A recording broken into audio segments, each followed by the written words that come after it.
Welcome to Look at Talk, ladies and gentlemen. This is another edition of Look at Talk. I'm your man Victor, and today we have a guest. This is an exclusive round. Joining me from the Life Aligned podcast is Miss Crystal. How you doing? How you doing today?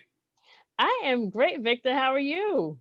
I'm doing well. You know what I'm saying? Just another day, another dollar. You know what I'm saying? Dealing with the storms here in Florida. You know what I'm saying?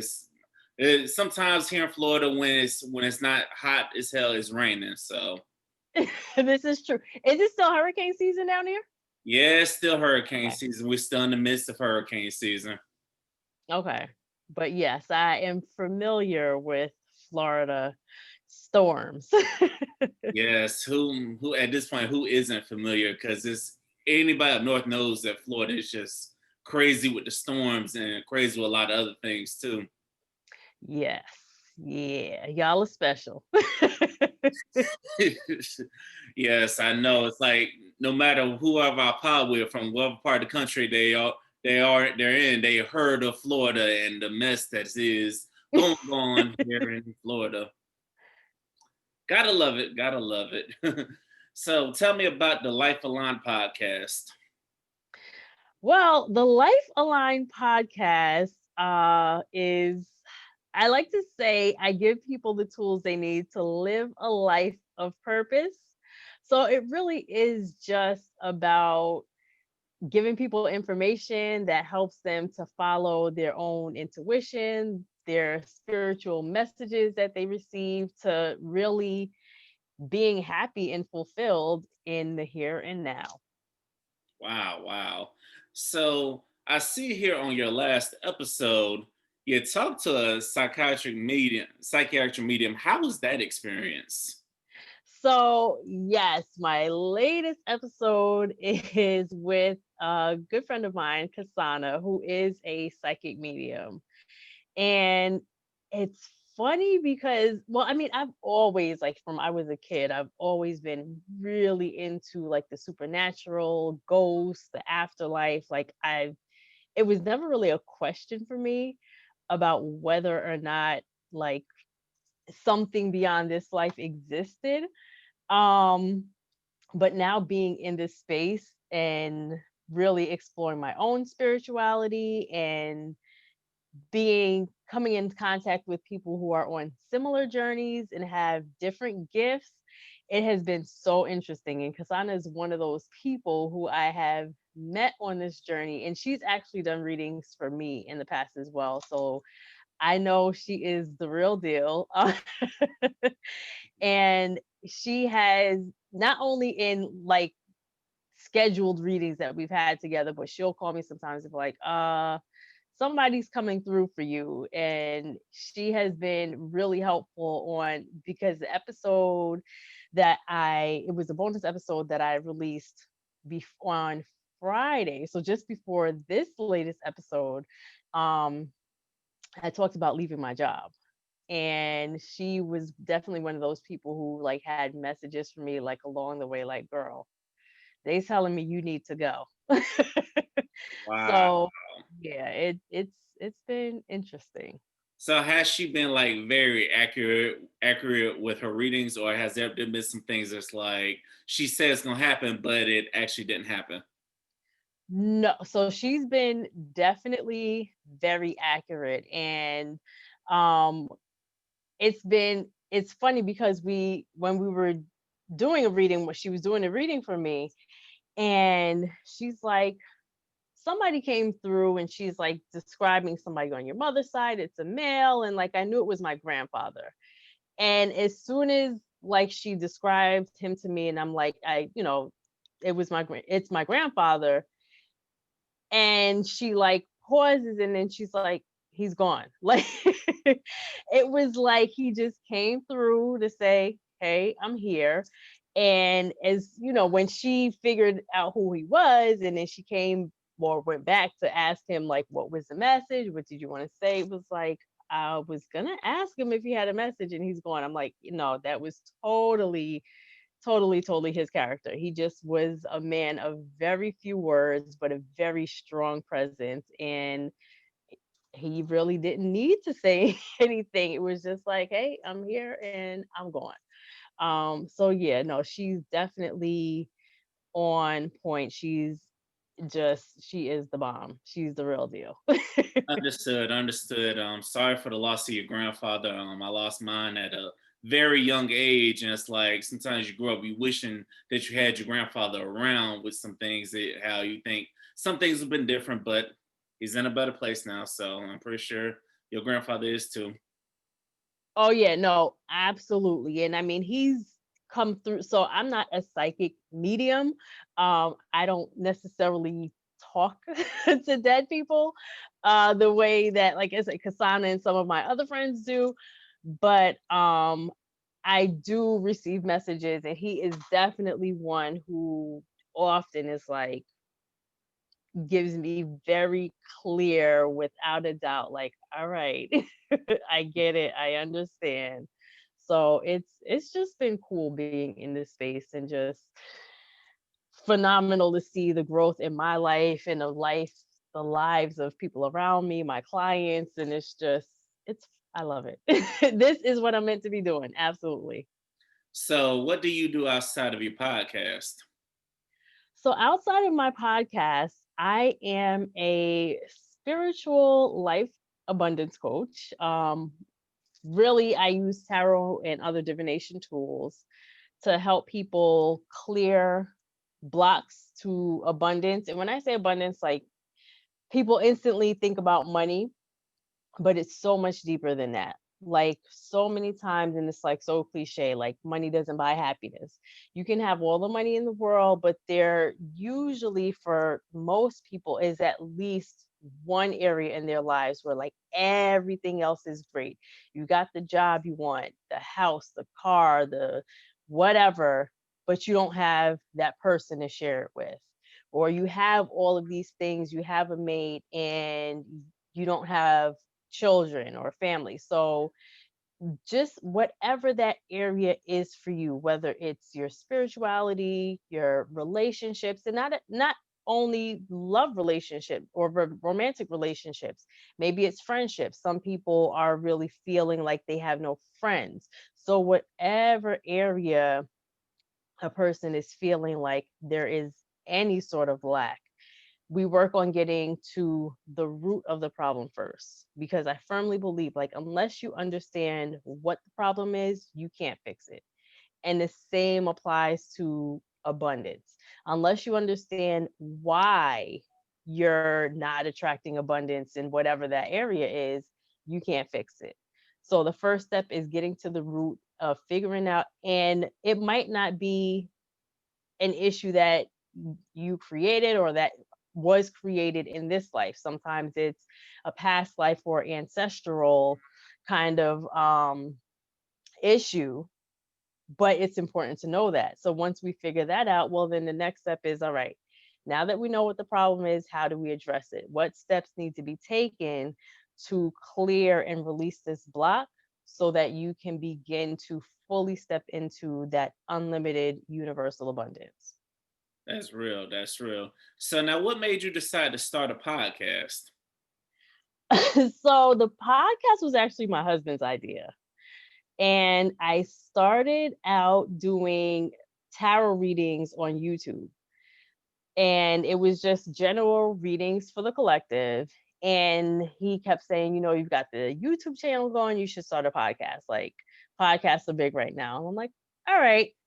And initially, so the podcast launched October 13th, 2019. So I just celebrated my 1 year Well, anniversary. happy anniversary. Happy Thank anniversary. you. More to come, you know what I'm saying? You just gotta keep at it, you know what I'm saying? Once you've Yes. been in the game for a while, the anniversaries will just roll up on you. Like you get so caught up into putting out episodes and putting out content and collaboration with people that you'll forget about your anniversary. It'll just roll up on you.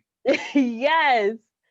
So the first couple of episodes was just the the YouTube audio. So I would just clip the audio from YouTube and upload a podcast episode. And then in January of this year, I decided to start interviewing people. And I was very purposeful about my first couple of interviews. I wanted to talk to people who had left their quote unquote secure jobs, whether it was corporate job or some other job in a field that people typically consider as stable, a good job with good benefits that you want to hold on to. And there were a couple of people in my life who had these good jobs and walked away from them. And I knew at this time that I wanted to get out of my teaching job.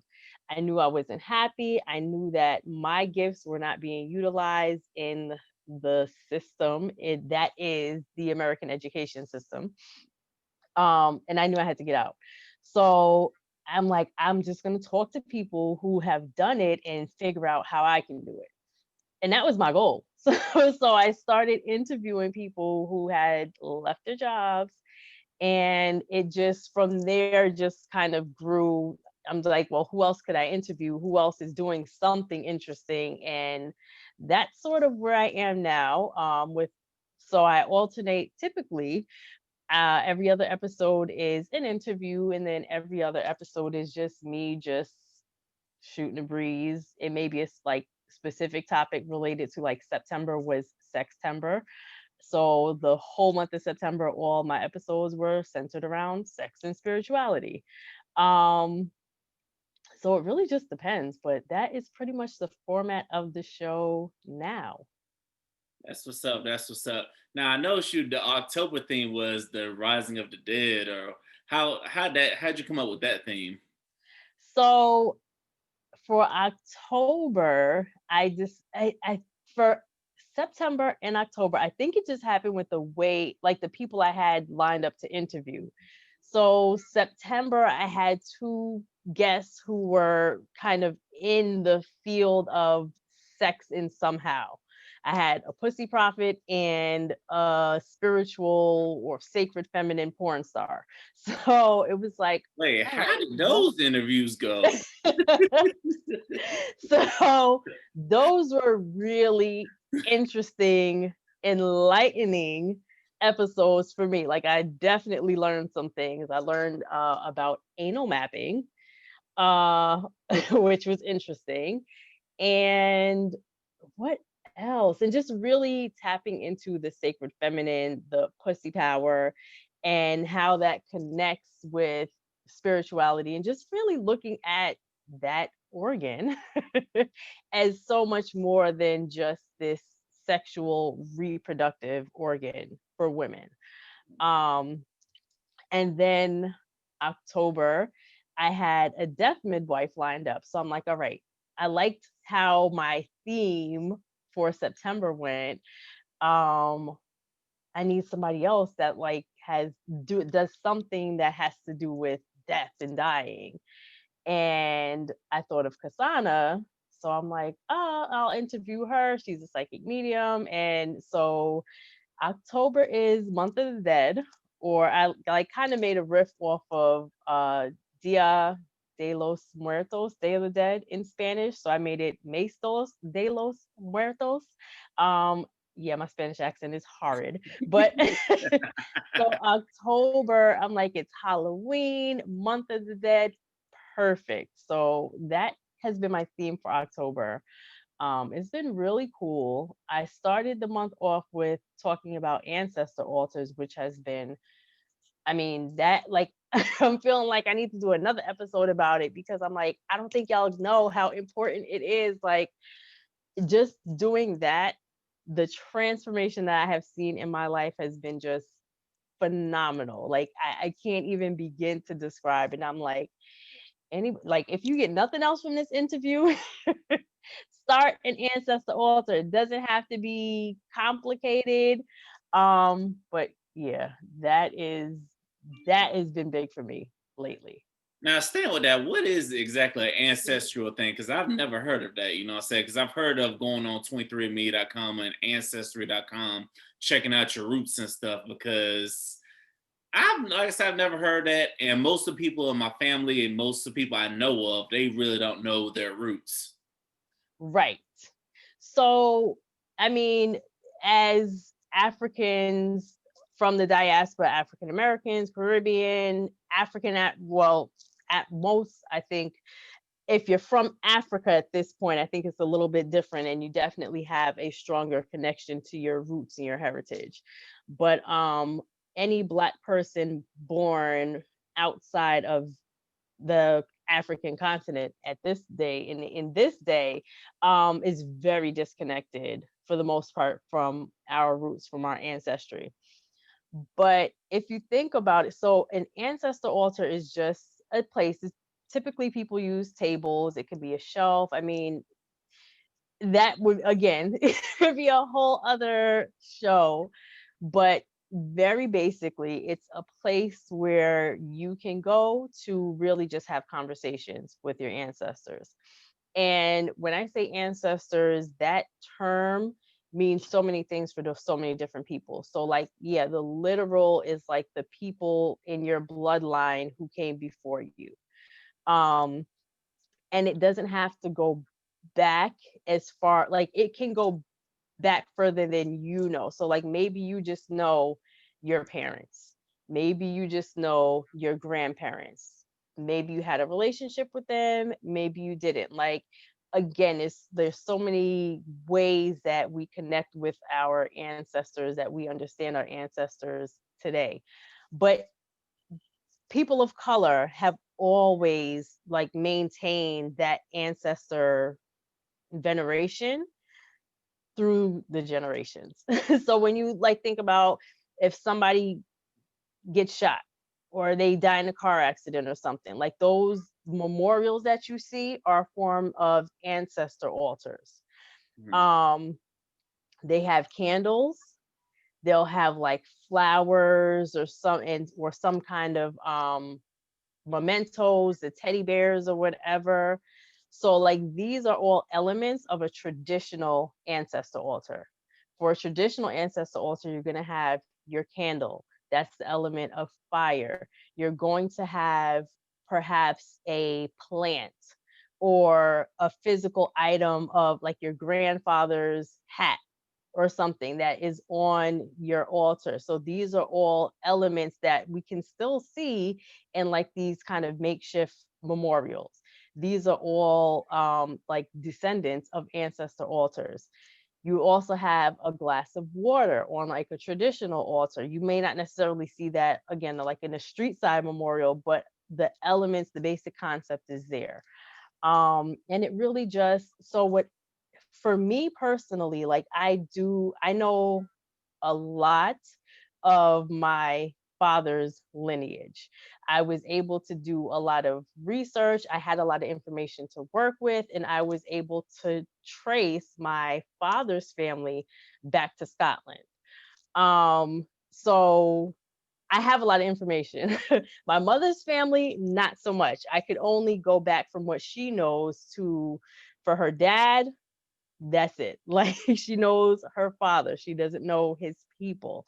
For her mom, I was able to go back to her parents. So it's like even in my family, it's like very different. But just setting up this space with like my ancestors that I knew in life, I have opened up the door for the whole line to come in, and like is where I am now. That is what has been happening, where it's like, okay, I connected with my grandparents and my great grandparents. Like, I either knew them or knew of them. I knew their names. I knew, I had all this information. But in doing that, like, I'll get a text or a call from like Kasana or another girlfriend of mine, like, I have somebody here. She's real old and she looks like she's in Jamaica. Like, so I know it's your people. So, and I'm like, I don't know who she is, but hi, like, you know, and like this is just stepping through, just opening that door. Whether you know who they are or not, they know you. They are like all those little things that just work out. Like, you left 5 minutes late for work, and that was the difference between you getting into an accident, or that was the difference between you getting this, buying a winning lotto ticket or whatever. Like, these like coincidences, or like these things that just work out for us. part of that is them working on our behalf, whether we realize it or not. Really? That's interesting. So now how do you know what kind of mediums to trust? Because you get some people are out here, it's like a lot of them are out here. It's like, how do you know which mediums to trust and which ones that just full of it or they're just not really all that good? See, and I will say, like, being in this space, really, like, I'll get DMs from people, they're like these babalaos that they have a message for me, DM me, and they need an offering. Like, no, you are clearly like, these are clearly scams. So, I mean, some you'll be able to tell like off the bat if they're like, asking for money straight up before there's any conversation. If they're reaching out to you with a quote unquote message and they're asking you for an offering, a donation for this message, because you need to remove this ancestral curse. No, they full of shit and they're trying to get you. Mm, I have been blessed to have, like, I know people who I know in real life, who I trust in real life, who I know are not bullshitting me. And of course, they've come through with messages that are like, yeah, no, they're they're serious. But like for just the average person out there, like if you were starting to explore this space, if you were interested in connecting with someone, I guess the only suggestion I would have is to either connect with your friends who you may have heard, like, in casual conversation mention something, like try to see if you can get a reference. If you can't get a reference, then I would say the next best option is to do some social media research, like YouTube or Instagram, like people who are doing this work that have like large followings um should be pretty mhm. safe. But no, it's like any other industry. There are scammers out there. Everybody is not legit, and it's unfortunate because this work is so powerful and can be so helpful, that it really is sad that you do have to worry about getting got.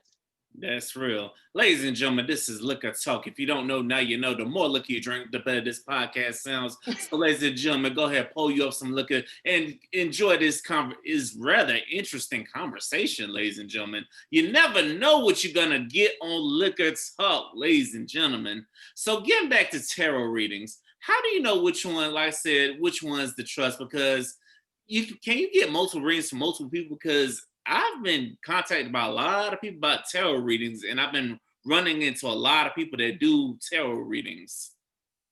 So I would say the same rules apply. Like if people are reaching out to you saying I have a message, give me $20, I would probably pass. Mhm. But if this is a space you're interested in exploring, then definitely, as you said, like so many people are doing this work right now, and there's a reason for it, because that's just where we're headed. Like, well, 2020, the year everybody that wants to throw in the trash. Um, we're going through this for a reason. Like we as a collective have all agreed to come here at this time to do this work. So there are so many options for, light workers, readers, whatever name you want to put to them. But it's the same. Like if you can get a referral, if you know people in your circle, because at this point I think we all do, like you said, like so many people are doing it, like a reader, start there. But if you can't, if you don't know anybody, then definitely look at, and YouTube is actually a great place to find readers that you connect with, because there are so many readers that do, and this is how I started kind of just putting myself out there, is there are so many readers who do like general readings, pick a card. Like if you Google or search for pick a card readings on YouTube, what these are is that these are like reading. So the person will have a couple of different like piles. They'll have maybe different objects, whatever. You pick a number or a crystal or an object, whatever it is, you choose something. And based on that choice, there's like a different reading for each group. So you pick your object or number, whatever it is, you look for the timestamp in that video and you get the message. Those messages, they're general messages, they're for like the collective energy. So they might not exactly like speak to you like to a T, because they're general. So they're speaking to a group of people. So some things might hit, some things might not. But what you'll find in like watching those kind of videos from different readers is that you will feel connected to someone's message. Like if you go through 5 of Sasha the Psychic, Mhm. 5 of her readings, and you pick, the different groups, and each reading is like, oh my gosh, that makes so much sense with my job. That makes so much sense with my relationship. Or like if those readings are hitting for you, then this is probably somebody that you would be good connecting with. That's real. So now, what do you tell? I know you probably come across these kind of people, the people that be like, "Oh, that is just witchcraft. That is bullshit. That is just they're full of it. Don't believe that mess." What do you do when you run across the devil's advocates that come at you in your DMs or come at you in person? What is your reaction to those people? Because I know they're out there. So they are. And it's funny because I had posted a question one day on my personal page. So now I have like 3 different pages. But I had posted a question on my personal page. I'm like, oh, would y'all, like me to do regular readings, like regular readings every week? And a cousin of mine was like, no, like, it was like one of those Instagram surveys, yes or no, yes, no question. Mhm. And she was like, no. And I know that this is someone who is not into any of this at all. And it's like, okay, like I appreciate the feedback or not, because it's not for everybody. And if it's not for you, it's just like anything else, gay marriage, abortion, whatever. If it's not for you, then don't do it. But that doesn't give you the right to dictate that no one else can do it. And that's just how I feel about it. But I have been so surprised at the amount of support that I get. Like I have friends that I've grown up with, that I went to college with, that I know are very religious. And I mean, don't miss a Sunday at church religious Mm. and very serious about their faith. But I also know that these are true Christians in the sense that they follow the essence of love thy neighbor, of Jesus, do what would Jesus do? Like these are your what you wish every Christian was.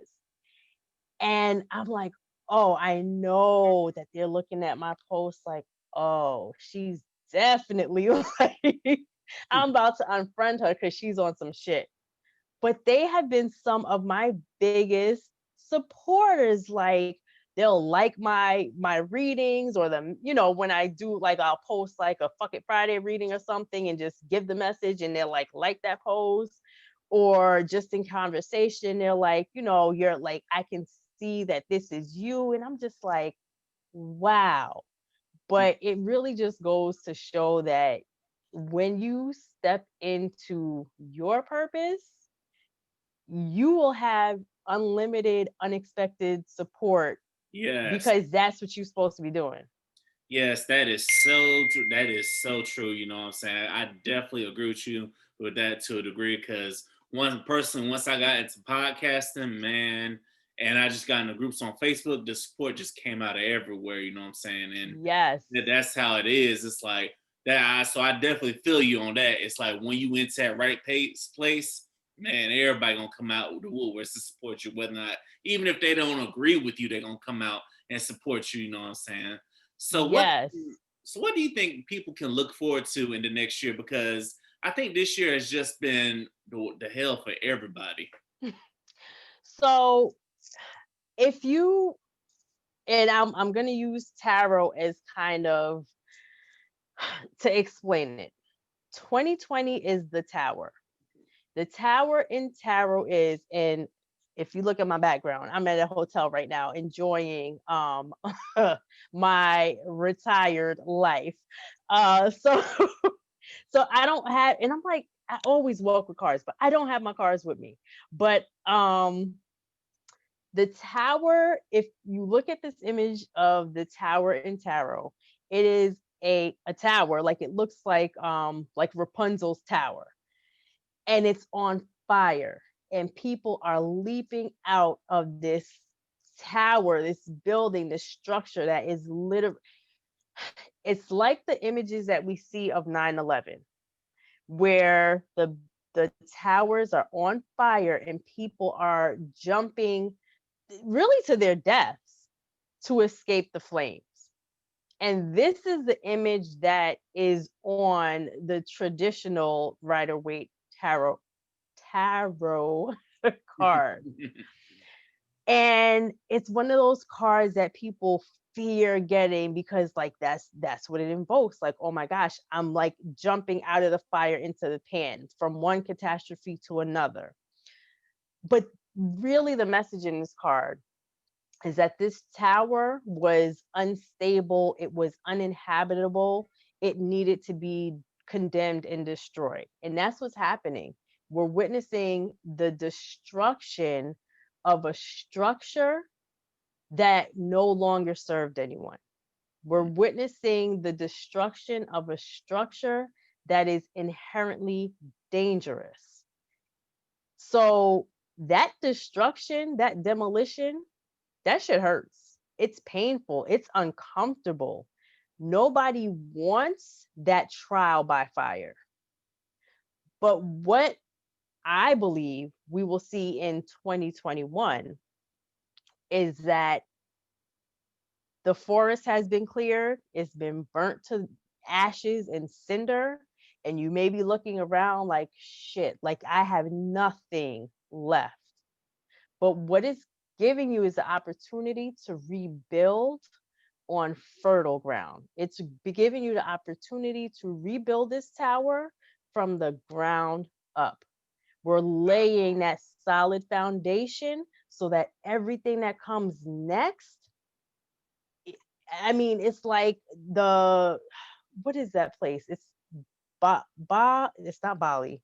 Anyway, that like rich place somewhere in the Middle East where it has like all these like grand, Dubai? extravagant, what is it? Dubai? Dubai. Oh my gosh, yes. So like we're tearing down the projects and we are rebuilding Dubai. Mm. And I feel like that's where we are. And like I said, like this, that destruction piece, that tearing it down, it's not pretty. It's not Yeah. comfortable, but it needs to be done. Yeah, I feel like a lot of people are noticing that in their own personal lives because I feel like hell, I'm noticing that in my own life because it's like I'm guessing I might be telling how young I am, but I guess it's like I'm feeling seeing that change because my 30s are right around the corner, so it might be time for something bigger. Absolutely. Absolute. And that's the great thing about, so I am definitely close to the 40s. Uh, so you're coming in, I'm going out. But that is the beauty of where we are right now and of having so many people in this space having these conversations is that people your age and younger have these tools, have this information, have this knowledge. And I mean, when you look at like articles coming out, like talking about like millennials and like the stereotypes and misconceptions, like this is a generation that is coming in and saying, oh no, y'all are bugging. I'm not doing that. And they're standing in their truth. They are setting boundaries and, doing all the things that like had I been doing in my teens and 20s, like, oh my gosh, like I can't even imagine. But these are the tools that I'm giving my children. And so this is where we are. Like the younger generations are coming into not, and I think we all came into this world with these tools, but we, the older people, have been like so brainwashed and beaten down and broken down that we are now relearning. We are now remembering. Whereas the people coming up now, they've always like this is all they will ever know. Mm, wow, that's deep right there. Now, getting back to your podcast, what is something you wish you knew about podcasting before you hopped into it? So, number one, consistency. Um, there are, and I mean, you could Google statistics. Like most podcasts don't make it to a year, they don't make it to 50 episodes, or Mhm. whatever these big milestones are. Um, because it sounds so easy, like, oh, I'm just gonna sit there and talk and hit send. But to me, first of all, you have to be, like I said, consistent. It really takes carving out time every week or every other week, however often you're going to do this, to record. Then, after you record, if you are good, if you desire to be good, if you want to have a decent show, you have to edit. So, if you recorded an hour's worth of conversation, you then have to go back and listen to that hour and edit. Like I just the podcast the episode that I released Sunday with Kasana, our interview was less than an hour long. It took me probably 2 or 3 hours to edit because we did it over Zoom. So there was, some technical difficulties. There Yeah, was Zoom be sections. listen. I trust me. No, I've just started doing Zoom, and it's like Zoom be taking forever to download the stuff and to upload it. Trust me, I know that feeling. And then, like, depending on the connection, sometimes it's breaking up. So now I have to listen to the whole interview. And as soon as I get to a part where it's chipping up, where there's a 10-second gap, like I have to cut it, fix it, splice it. Like it takes time. So this hour, it drags on and on and on. And then you got to put all your other little elements. So, I mean, it's work. I mean, that's the other piece is work. It's not, and this is one of the things that people say about YouTube that I underestimated, that I learned very quickly, because I was doing 2 videos a week when my channel, with my less than 100 subscribers, was in its prime. And that YouTube lag, that to the time it takes for the video to upload the YouTube Yeah, and like it's a job.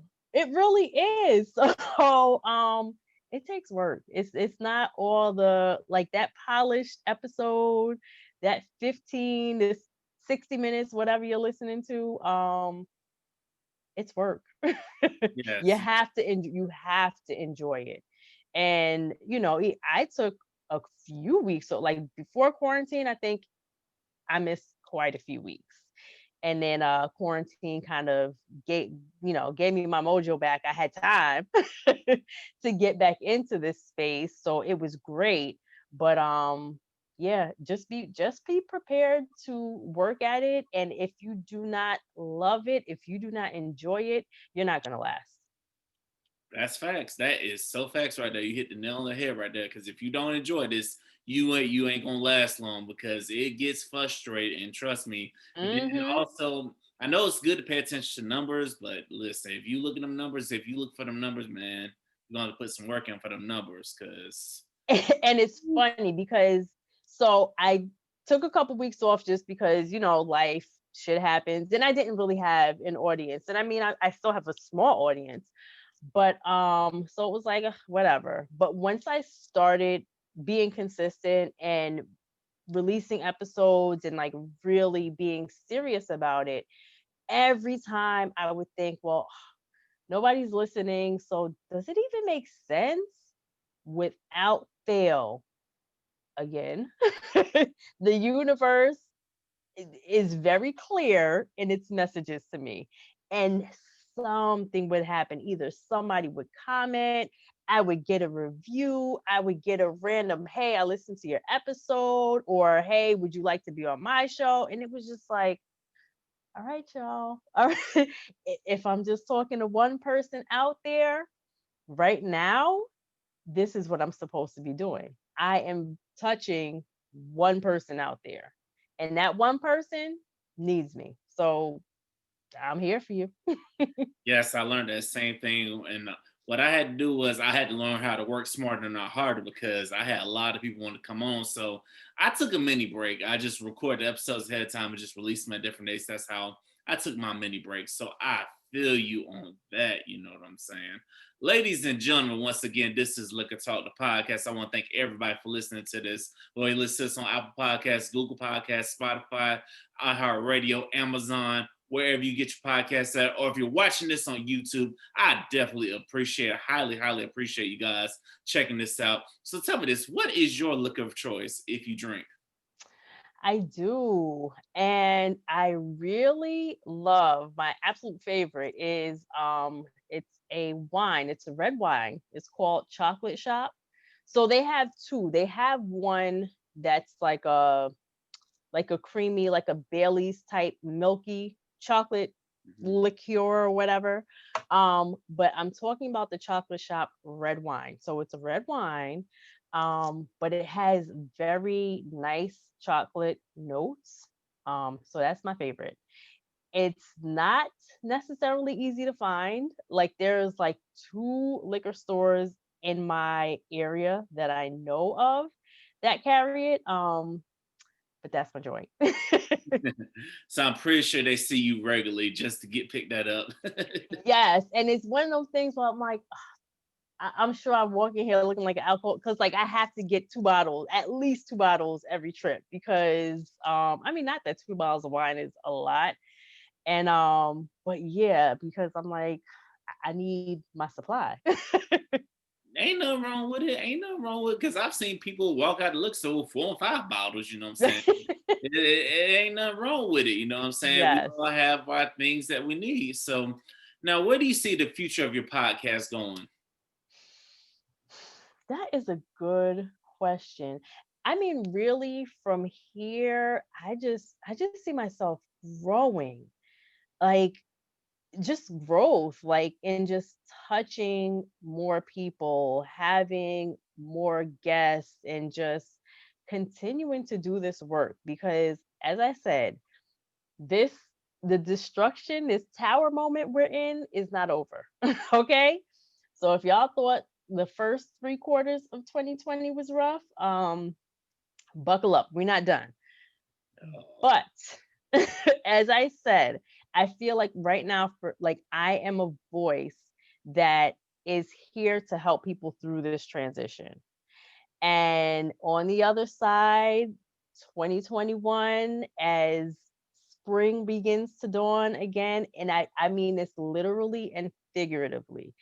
I believe that we are in the middle of going to be seeing a complete and transformational rebirth. I'll be that voice on the other side too to say, all right, we made it through. Now this is the plan going forward. Um, so yeah, that's what I see me, my role, and my podcast as being. That's real, cause I'm saying to myself, if you can make it through 2020, you can make it through anything. Cause all it seems like it feels like if ain't one thing, it's another thing, and then also with so many people passing away, and then you have So that's the other part of it.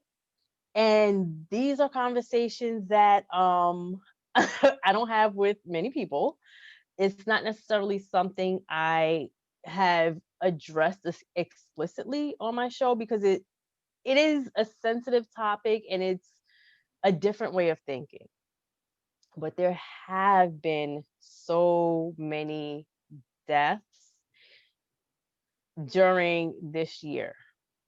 And not to say, again, I'm trying to put this delicately, but everything happens for a reason, right? Hmm. So we are in a moment where we are getting the assistance we need on the other side. Those people who are we have lost in 2020, those who we may lose in 2020, are exiting this world, exiting this life to be that beacon, to be that guide on the other side. Like they are the ones that are going to help us with the rest of this transition. They are the ones that are going to help us with this rebirth. And this is why I am so passionate right now about these ancestor altars, especially for people of color. Like, look, we've been doing this. Like that wall at your grandmother's house with the all the pictures of her grandparents and her great grandparents, like that's an ancestor altar. All Ooh, right. wow. Now, right as you said that, it popped in my head while I saw my grandmother's house when I was younger. She always had this little this little wooden board of all pictures of different family members. So I said, "Wow." Those family Bibles with the names of who gave it and who was married when and who was born, those are ancestor altars. That is our people, our way of holding on to these traditions in the structure of Christianity. So, right now, especially if you're kind of in the middle of grieving a loved one and trying to find some purpose around a death, um, start your altars, people. Start talking. Even if you don't start your altar, start talking to like in your meditations, in your conversations. Grandma, I'm having a hard day.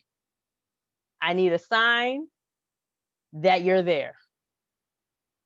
And you might look out your window and see a bluebird, and that was her blue was her favorite color. Like these are the messages, these are the signs that they send us. And these are the ways that we can communicate, that we can talk to them, because they're there, they're ready. It's like double dutch, they just waiting for you to say jump. you know um so yeah, it's so important to really find a way that feels comfortable for you. Again, maybe ancestor altar, maybe like that concept is a little bit much. Just talk to them. That's all it takes. Talk to them. Just You'll tough. see. That's all you have to do. So, what is your advice to people looking to get into the line of work that you do? Because I'm pretty sure it's a lot of people coming up that want to get into this, because it's interesting. um you have to be clear about your why, and be prepared. Like if you're again, if you're doing this for if you're getting into this work and you're thinking that you're going to come in, make all this money because you see these YouTubers, with the big channels, the big followings, um living whatever life you think you want to live, and that's why you're doing it.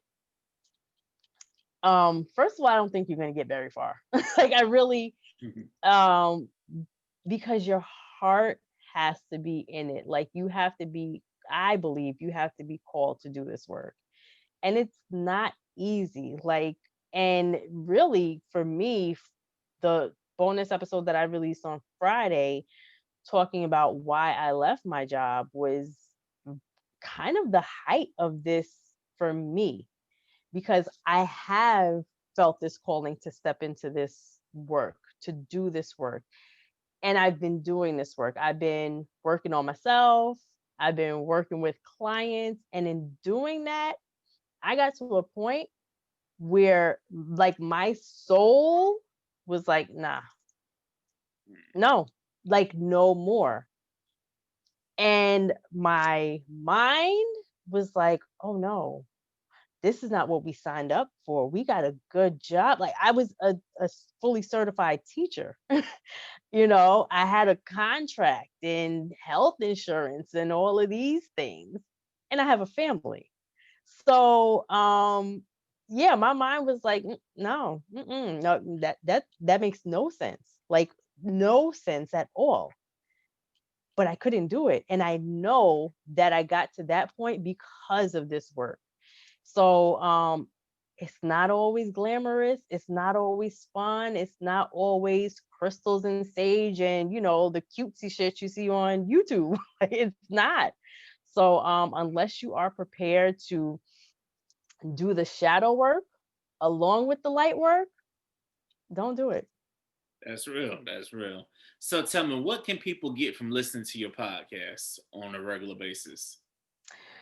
Um I really feel like with all of my episodes, like you're gonna learn something.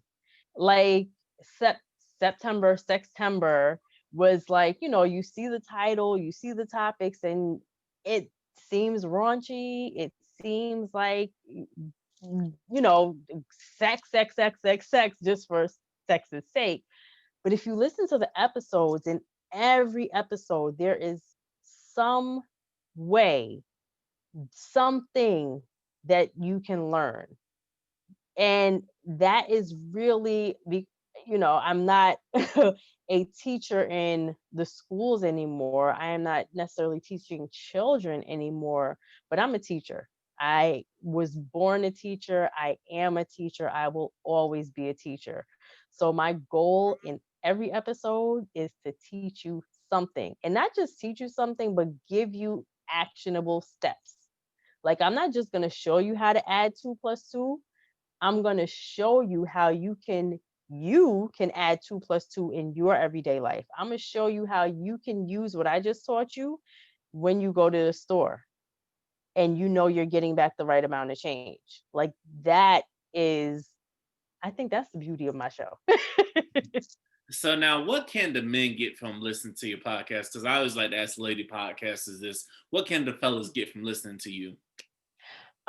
So I'm a woman. I think my topics, my show, well, most of my guests are women. And I just think spirituality still in this realm, in this, space, still tends to be a heavily female dominated space. But the men listening can get the same tips and tools that the women are getting. Um, and also, if you have a woman in your life, like you might get some insight on how we think, why we think the way we think. So, I mean, there's definitely something for everyone. So, I'm a woman, but I'm for everybody. And I mean, that's with anything. Like we all have niches, but there's something for everybody. Yes, there's definitely something for everybody. Lastly, why do people need to download and subscribe to your podcast? So you need to download my podcast and subscribe, um, because you need this information. Like on some real, like for real, as I said. And you know what? Y'all can save this episode of Liquor Talk, all right? Bookmark it, write down the date as Smokey said in Friday, write it down, take a picture, and next spring, if what I'm saying right now, you don't see how it came to pass in some way, shape, or form, then you can tell me I'm full of shit. But when you see that the next couple months are most likely going to go the way I'm telling you right now, you will realize I should have been listening to her show because she was dropping some gems and she was preparing me for this discomfort. She was trying to ease me through this transition. So I'm gonna have to go back and listen. That's So if you listening now and thinking not this don't apply to you, you'll be back. Yes, yes, you definitely will be back. You definitely will be back. Now, I did have one more question. Now, what do you tell the people that just sit around wait for the changes to happen instead of going out and getting it for themselves? Listen. Because that just popped in my head. I was like, because you have people that listen to you and they'll just sit there and wait, like, is it gonna happen yet? Is it happening? Why is it happening yet? So, and I tell people this all the time, but like I consider myself a tarot coach. I do not call myself a tarot reader, and this is why. When I do a reading for you, I am simply telling you based on what you're doing right now, this is likely to happen. However, if you get up tomorrow and say, "Oh, Crystal told me that I'm gonna get this job over here. You know, I've been going to school, I've been making these grades, I'm well on my way to certification, and Crystal told me I'm gonna get this job. So you know what? I'm calling out. Like, I'm not going to class tomorrow. I'm not taking that test, or whatever." Guess what? You have now changed whatever it was you were doing. So whatever I told you was going to happen or likely to happen is not likely to happen anymore, because now you're not doing the work. Now you're not doing what you need to do. So all I'm telling you is what is likely to happen based on what you're doing. And on the flip side, if I say, you're not likely to get that job, it, something's going on and it doesn't look like it's going to happen. Well, then what can you do? What can I do to get it? Well, you need some training. You need to hook up with a mentor, somebody who can teach you. You need to learn these skills and then come back and we'll see, see what happens from there. But what is that saying? There's a biblical saying, works without faith, Faith like without work. faith without work. It's the same thing. God helps those who help themselves. So if you're thinking that, you're just going to get a message or get a prediction and it's just you're just going to lay back and it's going to happen, no.